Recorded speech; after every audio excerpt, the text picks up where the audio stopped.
Deuteronomy chapter 6. I'm going to read verses 1 through 9.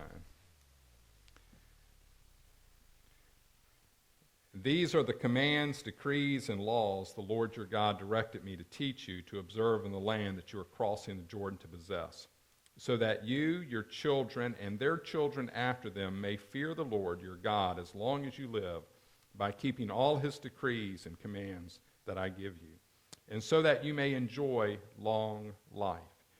Hear, O Israel, and be careful to obey, so that it may go well with you, and that you may increase greatly in a land flowing with milk and honey, just as the Lord, the God of your fathers, promised you.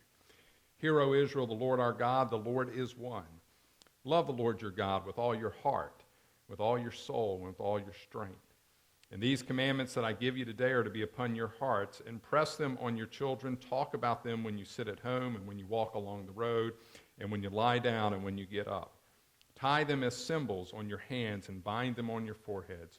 Write them on the doorframes of your houses and on your gates. The greatest joy and the greatest responsibility we have as parents is to create an environment where our children can know the Lord. And the greatest joy and the greatest responsibility we have as a church is to create an environment where our children can know the Lord.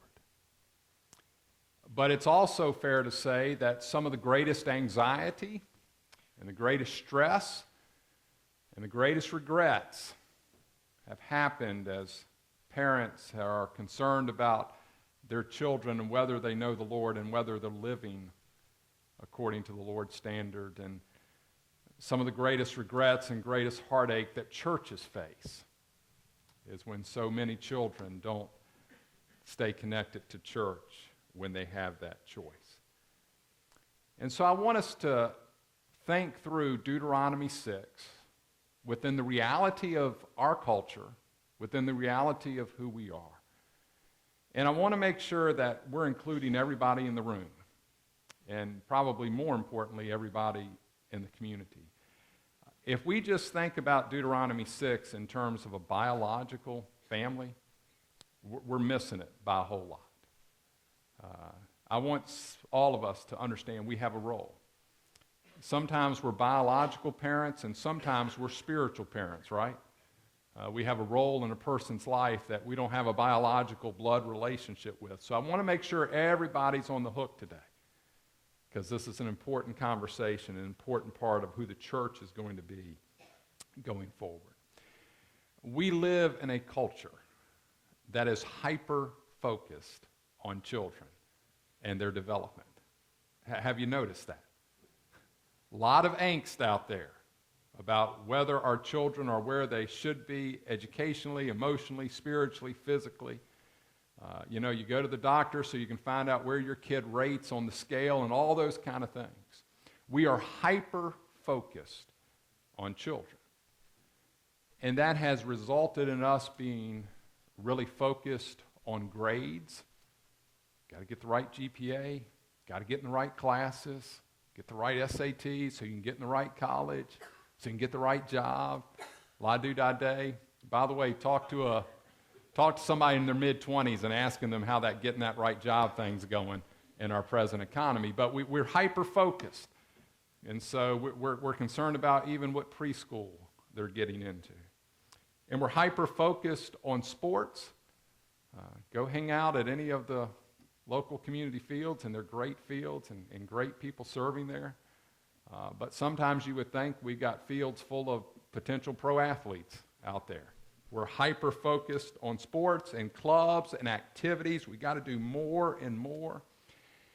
And we are ending up scheduling our children for 10-hour days. And they're scheduled morning, noon, and night. And so when we have time to engage them with the church or with spiritual activities in the home, then we got to accomplish a whole lot in a brief period of time. And so many times the angst I hear is, What can I do right now? I got to get my kid up to speed on the church and on the faith. You know, it's kind of this hyper-focus. Let's do it with a fire hose if we can. But the challenge with that is that's not how most of us learn the faith. For all of human history, it's not how people engage with the faith. It's not how the people of Israel learned the faith. I learned the faith by just hanging out with people who were people of the faith. And whether we did that by sharing a meal or preparing a meal or watching a baseball game or in relaxed conversations or hanging around church buildings after everybody was gone, that's where I learned the faith. Now, I have probably attended more worship services and Sunday school classes than most people who have ever lived. But when I talk about my faith, I don't talk about sermons and Sunday school classes. I talk about people. People who shared their life and their faith with me. That's what Deuteronomy 6 is talking about. And in Deuteronomy 6, we have an introduction to Israel's most fundamental expression of faith, the Shema. It's in verses 4 and 5. And I want you to notice that this faith of God's people is not an individual faith. We've kind of Americanized the Christian faith some. We've made this way more about us individually than it ever has been. It is a faith of a people. It's a community faith. It's a family faith. Verse 2, I want your children, I want your grandchildren to fear the Lord your God as long as you live by keeping all his decrees and commands that I gave you. And if this family of faith will do that, what will happen? That you may live a long life. That you will be a blessed people. That it will go well with you in the land that you're about to possess. How many people in our community live each day knowing that they're a blessed person? They're part of a community that is blessed. How many children showed up to Culpeper County Public Schools this week understanding that they were blessed? When I engage with school teachers who do such heroic jobs, I find them often saying that they have to believe in the kid because so few others are believing in that kid. They've got to bless the kid. And the priority of God's word here is that we would together share the faith. And as we share the faith with one another, we would understand the blessing of God in our lives. And the importance of this is seen in the fact that this comes right after the Ten Commandments. And these verses summarize all of God's laws, all of God's commands.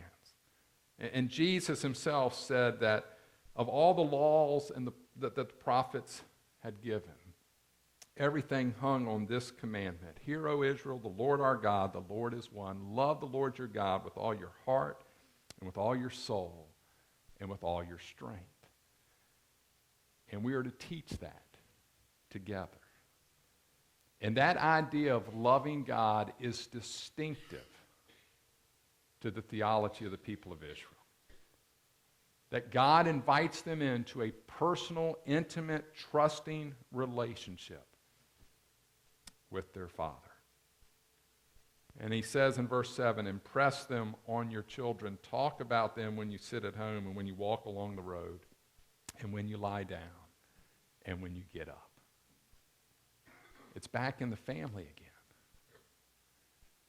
We've tried to professionalize these words in the modern church.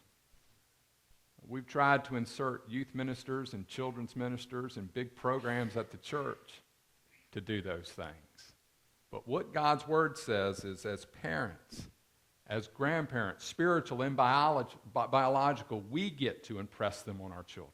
We get to talk with them while we're at home. We get to speak to them about their faith as we walk along the road. And so how are we going to do verse 7 in the culture that we live in? It's a challenging conversation, and it's one I want us to talk a lot more about. Last week, I tried to talk about a redemptive conversation about sexuality and marriage. And we need to kind of bring in some redemption on this conversation as well. The last thing I want to accomplish today is have everybody leaving the room feeling guilty about not sharing the faith in their families. And so let's talk about how do we do Deuteronomy 6 in a culture that is really challenged with this. Well, let's talk about kind of where we've been. A lot has changed in my lifetime. And in my lifetime and all of the changes, the church has gotten its feelings hurt over the last generation. See, back when I was growing up, we were able to count on little Daniel Carlton coming to church every Sunday morning. Counted on little Daniel to come through on Sunday night for choir and training union and then Sunday evening worship. You all remember those things? And then we counted on little Daniel Carlton to come back on Wednesday night. And they would feed me, and we'd talk about missions and do some other stuff. And then once or twice a month, they could also count on little Daniel Carlton to show up at some extra event, one of those fun events. Y'all remember growing up in that world? But over the last generation or so, little Daniel Carlton's family situation has changed. And little Daniel, who was so available to us 30 years ago, is not as available to us as he once was. He's not able to come to church every Sunday because of some shifting family roles.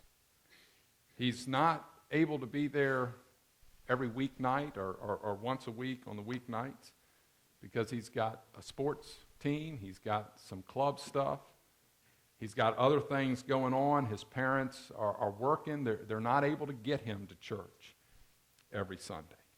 So he's not really available to us as much as he once was. And then during the summer, between going to grandma's and doing some other camps, it's hard to get him on the mission trip, on the youth mission trip or the youth choir tour. He might not have the money to go even if he had the time. And so over the last generation or so, the church has felt left out of so many people's lives. And we've gotten our feelings hurt about that. And we say things like, well, I don't know why my kid won't bring my grandkids to church, but they don't. And we just keep kind of banging on that, banging on a world that we'd like to recreate that's just not here. And so we've gotten our feelings hurt, and our response to the busyness of family life in our culture is to try to replace their busyness of sports and school and clubs with our busyness. And we say, hey, why don't you give up some of that stuff so you can come do some of our stuff?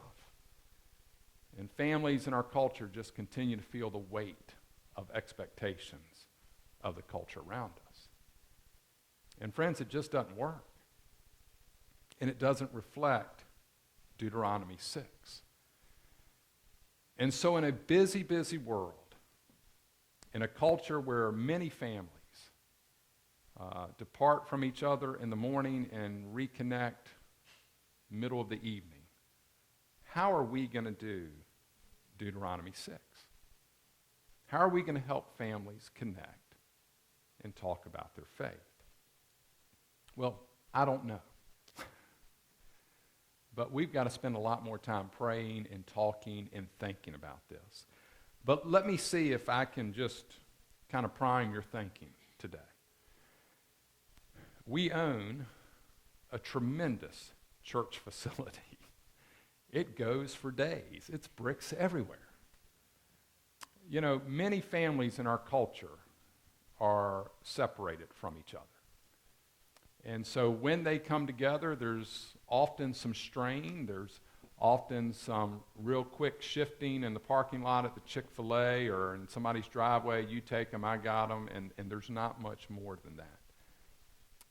For those children, what if this church became kind of the neutral place where their families were able to at least be in the same building every now and then, right? Because for that child, no matter what's happened with the marriage, for that child, they're still mom and they're still dad. And that's their family. And what if, not every week, what if once a month, once every 2 months, we became their family place? We became their den, their back porch, their backyard, that they're never going to experience anywhere else because of the challenges within their family. And they came over here and they just spent a good night together. And who knows, maybe 5, 6 years from now, when that kid's making their own decisions, that kid's saying, you know, that church is where my family got together on a regular basis. That's what that place means to me. Or maybe we could be a place of encouragement. You know any parents who are anxious or discouraged about what's happening with their child? Maybe we could be a place where we're encouraging children, where we're smiling at them. We're encouraging husbands and wives in the midst of a culture that is often discouraging. Maybe we could be a place of Sabbath for families.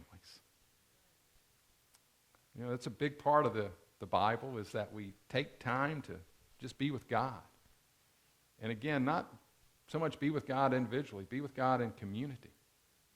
He's called us into a community faith. Maybe instead of saying, hey, we'd like to replace your busyness with our busyness, maybe we say, hey, what would it look like if your family set aside one evening a month where you're just at home together? And for some families, that might be a little intimidating. So what if we just provided them some resources, some ways to talk together when they're at home? See, I find with most marriages and most families that are in crisis that end up on my radar screen, if I could just get them to sleep, have a good night's sleep, and have just a calm night together, it would be worlds of wonders of difference. So how do we help families do Deuteronomy 6 in a culture that's just different, in a culture that's hyper busy, in a culture where we don't just dump more weight of anxiety and stress on families? It's a conversation we've got to have. And it's not a programmatic answer to that conversation. It's not hiring people. It's not adding programs and adding nights and adding activities. It's how do we help be an encouragement to the community around us? And so I want you to think about that. I want you to pray about that. I want your Sunday school classes talking about that. And I want us to move out of our feelings are hurt stage. They just don't come anymore. I wish they'd come on weeknights and wish they'd come every Sunday. Just get over that and talk about the Lord has made us missionaries in the culture that we're in.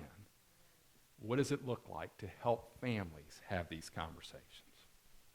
Hear, O Israel, the Lord our God, the Lord is one. Love the Lord your God with all your heart, with all your soul, with all your mind, and with all your strength. And impress them on your children. Talk about them when you sit at home, when you walk along the road, when you lie down, and when you get up. And write them on the door frames of your houses and on your gates. It's a great privilege to do that with your children. But one other thing that we've managed to do in my lifetime is we've managed to help parents feel incompetent in talking about faith with their children.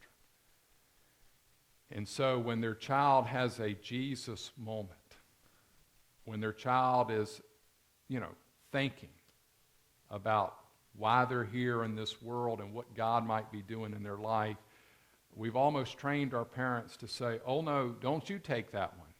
Better call the pastor. Better call somebody at the church. Better get them involved in a program.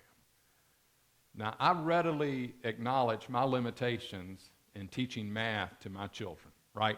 I got no shot at that.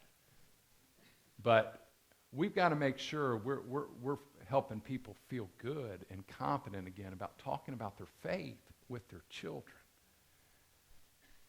So that's a big part of where we need to be is don't depend on the church to do that. You are capable of doing that. I promise you. You can't mess that up. You can do what God calls you to do. And it's the greatest joy you'll experience. And then it's a multi-generational story. Did you hear the part about talk to your children and their children after that? It'll just kind of keep on going. You'll see that theme constantly in the Old Testament. It's a multi-generational faith. Anybody know any churches around here who are multi-generational? Anybody see any of that in this community? You hang out in our parking lot, you'll see it every Sunday morning, right? We've got some great stories of faith in our church. Now, you younger families, just ignore me for the next few minutes. Older folks, you have to hear this. It is your responsibility to reach out to the children and the grandchildren. It doesn't work the other way. Stop sitting on your hands waiting for somebody to come to ask for your story. It's your job. It's our job to share our story of faith. And if you've got a 50, 60, 70-year-old story and you've not shared it, you're not doing what you're supposed to do. And so look for opportunities when you're walking along the road, when you're encouraging children. We have to share the faith story. It's the greatest joy. It's the greatest responsibility we have as parents and we have as a church family. Let's keep telling the story. In the early days of the Tennessee Valley Authority, they were making a dam, and there was this worn-out house that was in the road, in the way of that dam. And so they had done what they did all over the place. They had built another house for that family to move to. But that poor family that didn't have much education, didn't have much of anything, refused to leave their just worn-out log cabin and go to this new house that had been built for them. Well, the day that the flooding was supposed to start came about, and this family just said, we're not budging. And the bulldozers are out there, and that family went in and got their shotguns.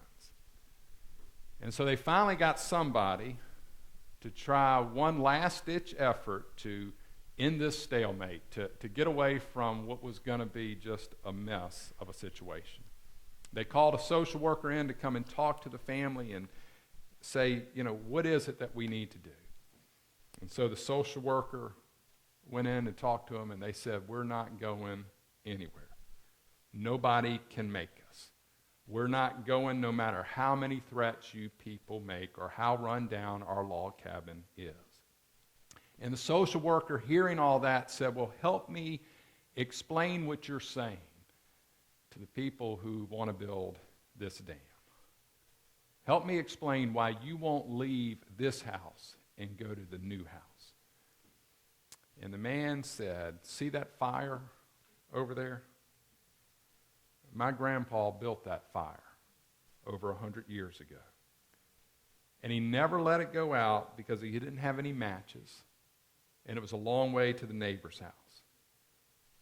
And then my pa tended the fire. And since he died, I've tended it. And none of us ever let it go out.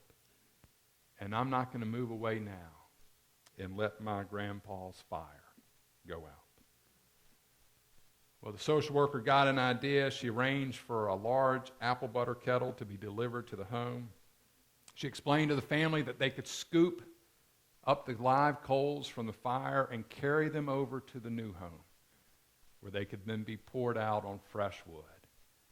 And in this way, Grandpa's fire would keep going. And would that work for him? And that family decided, yes, that would work. But they weren't going to budge until they could take the fire of their ancestors, until they could take Grandpa's fire. Friends, that's what we're called to do, to keep the fire burning from generation to generation. And that means that we've got to be willing to think a little differently.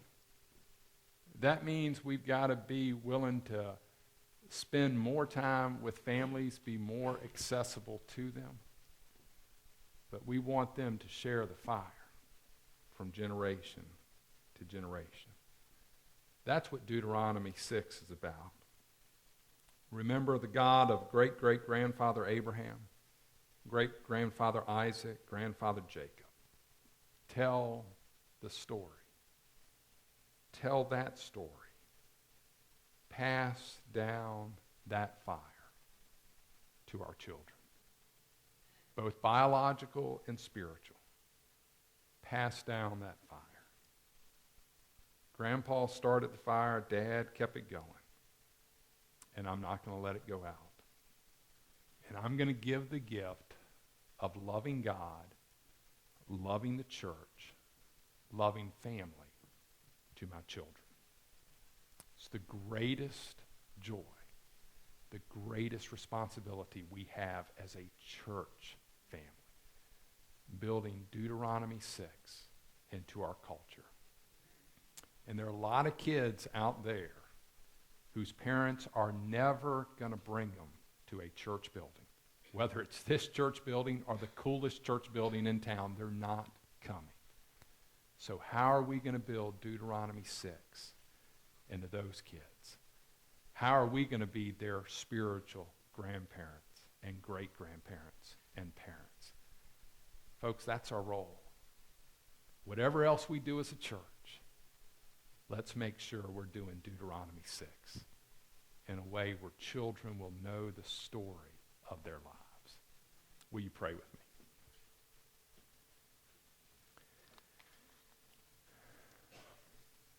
God, we're here this morning because somebody tended the fire.